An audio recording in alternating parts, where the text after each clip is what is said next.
Hello, how are you? I hope you're doing really well, and I hope you're ready to deep dive into today's topic, which is how to stop needing constant reassurance. I don't care who it's from. I don't care. I don't need to know. We're just going to stop needing that reassurance from that person, and we're going to be brutally honest with ourselves, and we're going to work through it properly, and we're going to answer the questions properly, honestly, openly, because that is how we're going to make it better. Well, hopefully, we're going to work through it. Again, I can't medically help you, but I can show you, give you tips, tricks, tools, things that I used to help me out on my journey. So we're going to jump straight into it today. We're going to go with number 1 on my list, because I have my list again, which is identify why you need the reassurance. Now, this can be a number of things, but the majority of the time it is to do with low self-esteem, low confidence, and identity issues, which they all kind of tie in together. If you have no confidence, you will have no confidence due to the lack of identity, is what I was trying to say. If you have no sense of self, and I don't mean like what color is my favorite, what movie is my favorite, what book is my favorite, what's my favorite band. No, deep soul searching and knowing who you are, knowing your boundaries and your morals and all of these things that are ingrained into you or should be ingrained into you, you are never going to have the confidence, the self-esteem, and so you are always going to need that reassurance from the person that you have put all of this energy into. So identify it, get comfortable with identifying it. That's a difficult one. That's a really difficult one to do.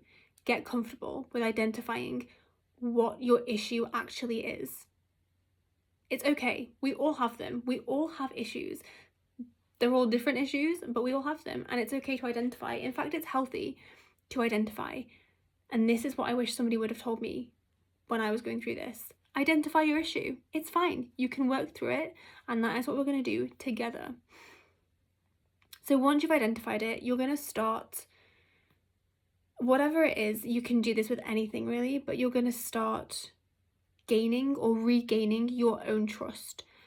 When you have a lack of self-identity, low self-esteem, low confidence, all of these things, you need to build your own trust, because you've essentially done so little for yourself that you can't trust yourself, and your brain literally is wired to not trust you, and that is why it seeks the reassurance from that other person. So when I did this, when I was going through it, and I thought, right, I'm gonna do one thing to rebuild my own trust, and it doesn't have to be within the confines of a relationship. That's not what I'm talking about. I'm talking literally picking anything, a tiny task, a tiny thing that you can follow every single day, and I mean every day, because that is how you're psychologically gonna build that trust within your brain. So my thing was not relationship related at all. It was, I'm going to set my alarm for 5 a.m. every single morning, and every single morning without fail, I am going to wake up to that alarm and get out of bed, get myself ready for the day super early, have my breakfast early. It was a knock-on effect. So I chose one thing, set my alarm for 5 a.m. Can I trust myself to do that? Yeah, I could. I did it. I got out of bed, and I then, from that one little thing, I then started, like I was saying, having my breakfast earlier, opening my curtains earlier. That felt like a really nice little ritual, and this is sometimes what you need to reconnect with yourself.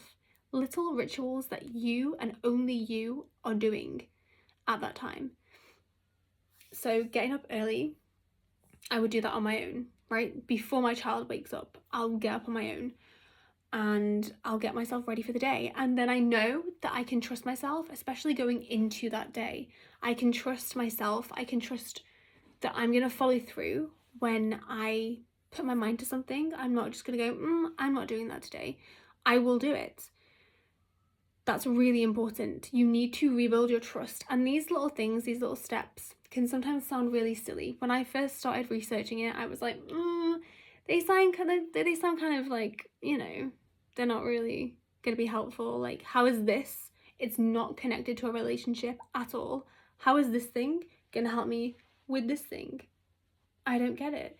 But it does help. It just does. Because again, you are building that trust within you, and then you just know that you can trust yourself, which makes it slightly easier for you to let that other person sort of not give you reassurance, because you're like, oh, actually, the other day I kind of trusted myself to do something and it felt really nice, and maybe I don't need your reassurance. And then it'll probably crop up again because you need to work on this. It's an ongoing thing. So that was one example, the alarm situation. That's what I did. And then I started building on that slowly. So you can choose anything you like. Again, it doesn't have to be crazy. Just one small little thing, one little habit that you can trust yourself to do every single day without fail to start building the, you know, the building blocks in your mind to, oh, I can trust myself. Because your brain is a very powerful thing, and I think a lot of people just forget that. It's a very, very powerful tool. So we're going to do that one thing. You can then build from there. And so I love now, absolutely love it. It's something that I do very, very often. It's a very common thing for me to do. But back then, absolutely not. When I was like a teenager, going through like the thick of the whole anxious attachment thing, this is not something that I would have ever done. Like, thinking about it now makes me feel like, at the time, if somebody had said to, you know, teenage me, teenage Shannon, oh, by the way, yeah, you're gonna go on an outing by yourself and literally sit at a table and order food on your own. That wouldn't have happened. I can tell you that for free, it wouldn't have happened, because I was so unconfident, had no self-esteem, and didn't know myself. So how could I take myself out to a place in public and be perceived by people when I didn't even know who I was? That's crazy. But now, I don't care. Now I literally don't care. I love it, in fact. It's one of the things that really feeds my soul. And when you find these things that really feed your soul, it's just freeing. It just feels nice. So that's another one that I would say, that's quite a difficult one. But if you can, and you're not used to it, definitely get out of your comfort zone. This is the point, right? You're doing things that kind of, maybe not the alarm thing, that's like a little thing, but if you're doing things that are kind of scary and they kind of scare you and they kind of make you think, oh God, can I do that? Just do them, because then you're going to do them as well. It's not just the following through with the promise that you make to yourself. It's also knowing that you have your own back when you push yourself to go further than you think you can. So with things like going out on a solo trip, I only got good at that because I pushed myself. I was like, right, I can't stay in like this limbo anymore. I need to get to know myself. I need to be alone with myself. And that just so happened when I first did it, my first solo outing, like to a restaurant, I needed to get out of the house. I needed to get out of my own head, and that's where I wanted to be. But obviously I had nobody to take with me because I wanted to be on my own, and it felt good. It felt good because I did get to know a lot about myself just being on my own and not with somebody constantly, not constantly being attached to somebody.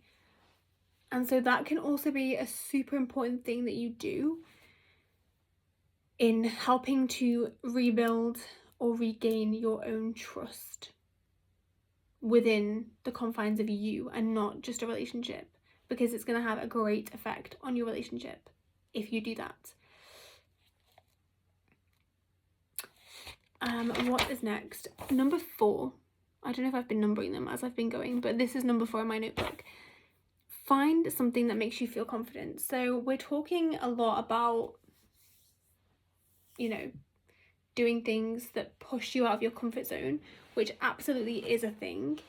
And also the confidence issue. What I'm talking about there is very much like maybe personal style or a hobby.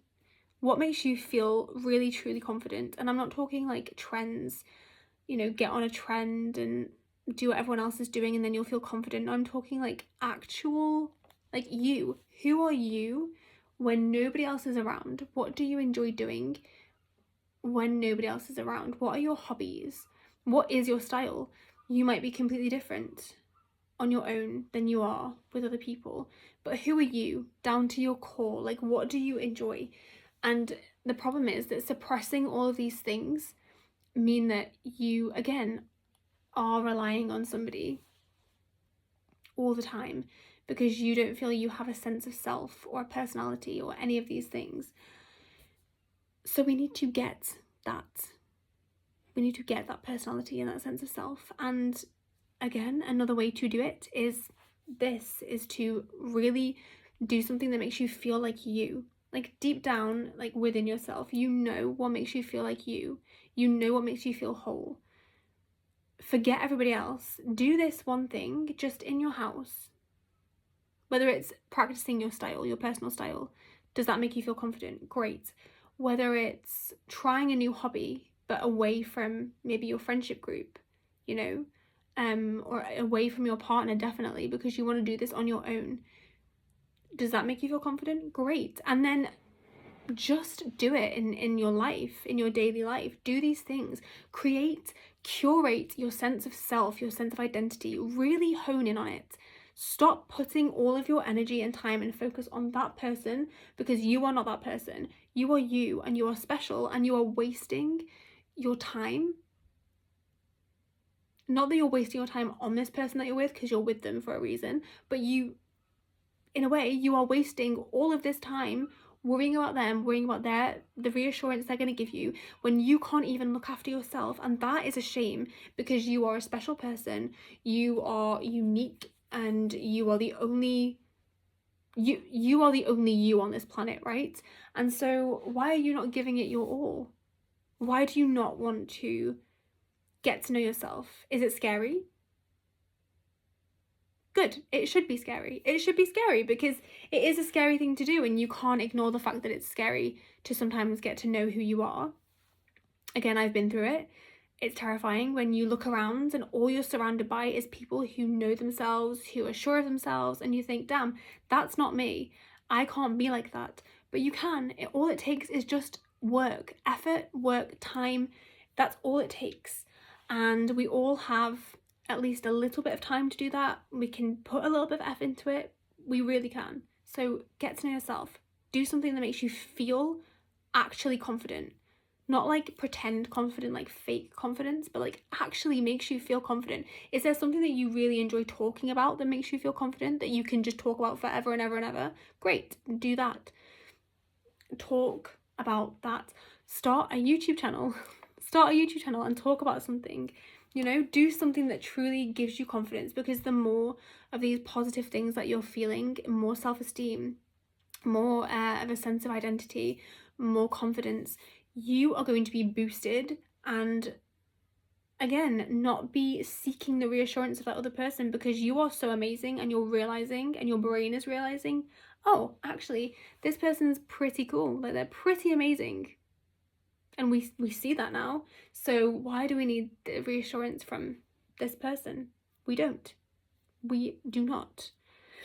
Number 5, when you find trust and confidence, you will begin to feel a little less reliant. And this is what I've just said, but slowly but surely. I'm so sorry, my fringe is like really stressing me out. Yeah, the point is, it's slowly but surely.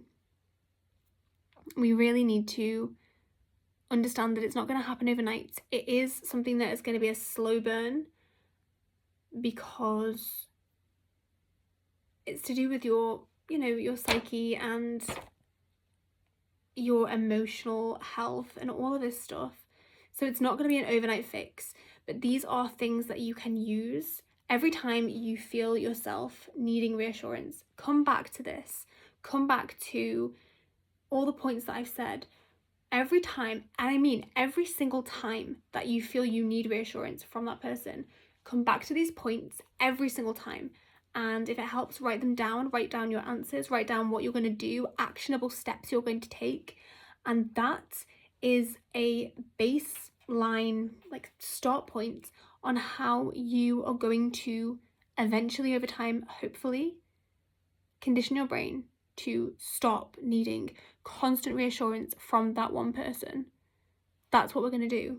We're going to take these actionable steps, save the video, like the video, I don't know, do whatever you need to do to keep the video somewhere where you can access it again, and take these steps again and again and again, consistently repeat them every time, and you will condition your brain to want to work in this way and not rely on somebody else for reassurance.